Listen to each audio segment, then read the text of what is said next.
It's time for some winger wonderkids on Football Manager 2021. We have done tier lists for other positions, and now it's time for those wingers to shine.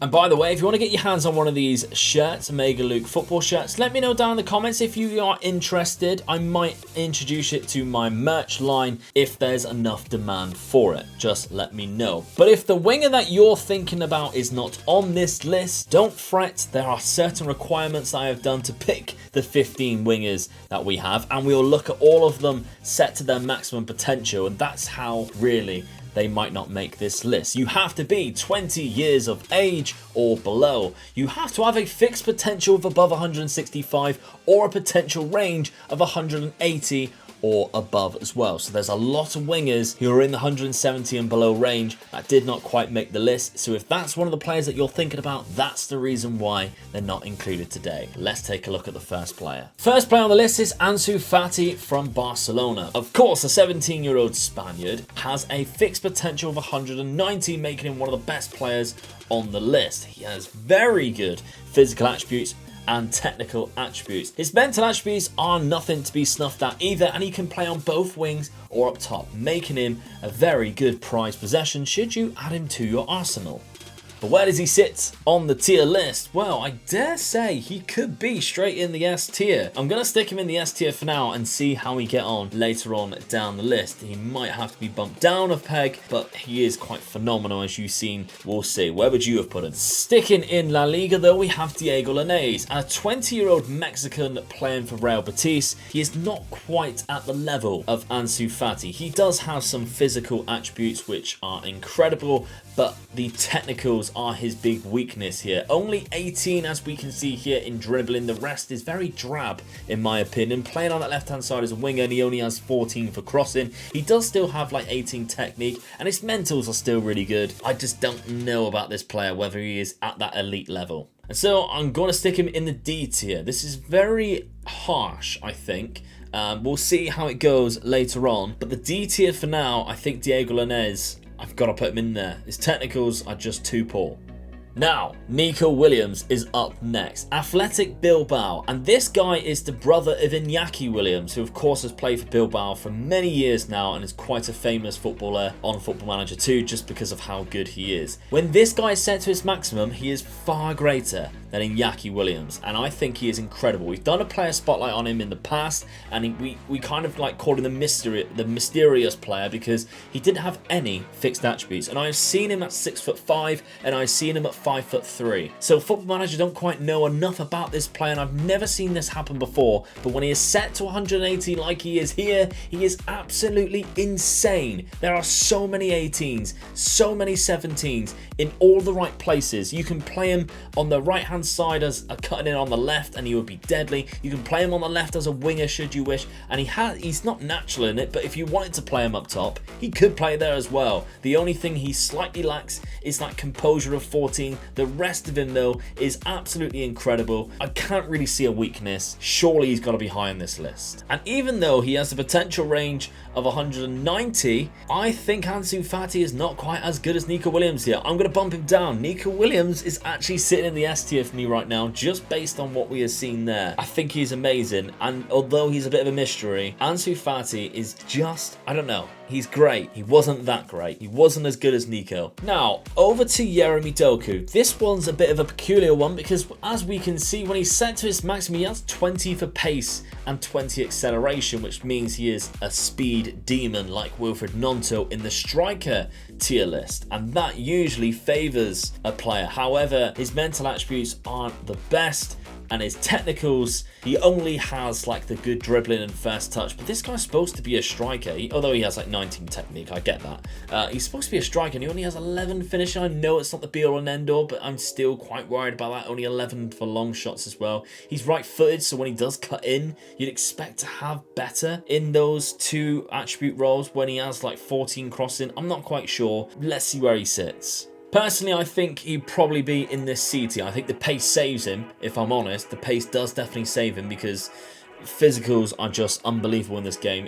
In my opinion, I'm going to do a test on this, by the way. I'm going to do a video with a test on this, but I really do think physicals are the most important attributes on the game. Jadon Sancho is next, and he has a fixed potential, which is a very high fixed potential as well, and you tend to see him dot around the best players in the world. There are some weaknesses, in my opinion, with Jadon Sancho, though. He only has 13 for natural fitness and stamina, and when he only has like 13 work rate, some of his mentals aren't as good here. He can play on both wings, and like when I use wingers, they need to have good natural fitness and stamina, or else I'm taking them off every game. And I think if I had Jadon Sancho like this, I would be taking him off majority of the games because he'd be struggling for that work rate and tiredness. I think he would be really fatigued. He does, however, have fantastic attributes outside of that. The 19 for dribbling, finishing 15, it's all very good. 18 for passing, technique and vision. It's some exceptional attributes here. So I think he's got to sit probably in that B tier. I think that's where we are going to sit him. And it's quite rare. We've actually got one in every single tier for the first 5. So that's great. Cherki is next though. And Cherki falls into that category again of physicals because he has 15s and 16s in there, although he is probably one of the best technical players on this list. A lot of 19s and even a 20 in technique. Mental attributes don't quite save him. Physicals are great. They're not superb. So I'm going to put him alongside Doku, but I think he goes above him in my opinion. He's a lot better than Doku, although obviously Jeremy has that 20 for acceleration and pace. Cherki technically is just a far superior player. Before we go on to the next player though, we're going to take a look at today's sponsor. So let's talk about today's sponsor, Skillshare. Skillshare is the go-to learning community in my opinion, with thousands of classes and many different topics. So there is always going to be a class that may pique your interest. Any of you aspiring content creators may want to learn how to shoot videos, maybe edit videos, or even do some thumbnail designs like I'm learning right now. Even though I'm very proud of the thumbnails I create, I'm learning so much about text on a thumbnail, making it pop, making it stand out, that you can learn as well. There are no ads, meaning that you can stay focused throughout, and Skillshare has given me an offer for the first 1,000 people to select the link down below. You'll get a free trial of the premium membership, so you can explore your creativity. You do not want to miss out on this incredible deal, and thank you once again to Skillshare for sponsoring the video. Back to our list then, and we have Dejan Kulusevski, who, like Jadon Sancho, has a fixed potential, and it's a very high one. Technically, this guy's great. He's not phenomenal, though. Mental attributes are very good. He's just very well-rounded. He's not amazing, but he's just very well-rounded, and you tend to see him at some of the best clubs in the world. And I've seen this guy win Ballon d'Ors. Like, that's how good he actually is. He's left-footed, plays on the right. You can play him behind the striker. He can do a job anywhere, to be honest. He's very strong, and he's 6'1". Very good player traits too. Don't underestimate how good his player traits are. Where does he sit on the list? Personally, I think he's got to go in this B tier with Jadon. I think he has that fixed potential, which does save him slightly as well, meaning that he won't be like 150. He will be one of the better players on this list 9 times out of 10. And I think some of his attributes, he just plays really well in the match engine. You always see him at like PSG, just absolutely bossing the Champions League. So I've got to put him in the B tier. Not as quite as good as Jadon Sancho though, who is playing across both wings, and just that natural fitness is letting him down. Now, the next guy on the list is Barcelona purchasing this guy as a replacement for Messi in the future. Because if you look at this, I think he's kind of like B-Tech Messi, really. He has very good technical attributes, like insane technicals, 19th technique, that dribbling of 18, first touch of 18, really good, technically gifted player. Mental attributes are not bad, anticipation slightly low, but his physicals again, 15s, 16s, are they just almost there, not quite. Good player traits, he plays on the right, he cuts in on his left. Francisco Trincao, where are you slotting him? Personally, I think he goes in the C tier, and I think he goes above probably Doku, maybe sat alongside Cherki. Don't think he's quite as good as Ryan. Technically, they're very gifted players. Cherki, I think, is just slightly better. Another player with a fixed potential is the Brazilian Antony. Plays for Ajax on that right-hand side, cuts in on his left. He can also play up top as well. But I don't think he has outstanding attributes. He's very good, don't get me wrong. When we set into his maximum, he's just not, you don't look at him and go, wow. And I think the wow factor is what lets Antony down here. And without that wow factor, I don't think you can put him in the B tier. I think he goes alongside Francisco Trincao and Jeremy Doku in that C tier. The C tier is packing up now. We've only got 6 players left, and the next one is very talented. Coming in the 180 potential range, we have Curtis Jones, and long-term channel viewers know Curtis Jones from my Conquering Scandinavia series in FM20 as the club legend. This guy's fantastic, and when he is set to 180, look how amazing he is. Like, unbelievable. Just so many great attributes here. Because he can also play in centre midfield, he has things like tackling and marking just be slightly better. He's just such a well-rounded player. Physicals are slightly better than some of the players that we have just seen. He's 6'1" still. His mental attributes are amazing. He's got to be high on this list, surely. I think we're going to put him alongside Ansu Fati in that A list. And then as a Manchester United fan, I'm rating the Liverpool player in the A tier because that's how good I think his attributes are when they are distributed for 180 potential. Next on the list is Rodrygo. Now this guy, Real Madrid, Brazilian, plays on either side. He's predominantly right-footed, but his physicals are outstanding. He has 18 as well for dribbling, finishing and first touch. There is so much to like about Rodrygo other than probably the cost of him. You tend to see him moving to one of the big clubs in the world because Real Madrid don't really use him. They use Hazard instead, or Vinicius Jr., who's slightly older. And you usually see Rodrygo either loaned out or moving clubs, usually to one of the big clubs in the world. But 9 times out of 10, he is one of the best players in the world, and that's why I think he will probably sit quite high on this list.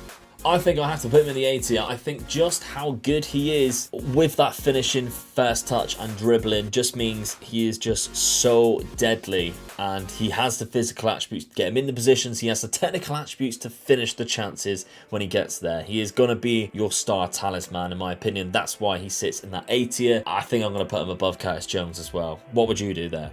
But fighting for his position for club and country is Vinicius Jr., who also plays on the left-hand side, also right-footed. He has acceleration of 19, pace of 18. He is better mentally and physically. It's just his technicals that let him down, Vinicius Jr. And I do say that probably physicals are far more important. However, Rodrygo's physicals aren't exactly bad. They're just not quite as good as Vinicius Jr., but Rodrygo's technicals are just far greater than Vinicius Jr. So this is going to be a tricky one. I personally think Vinicius Jr. is going to sit in this B tier.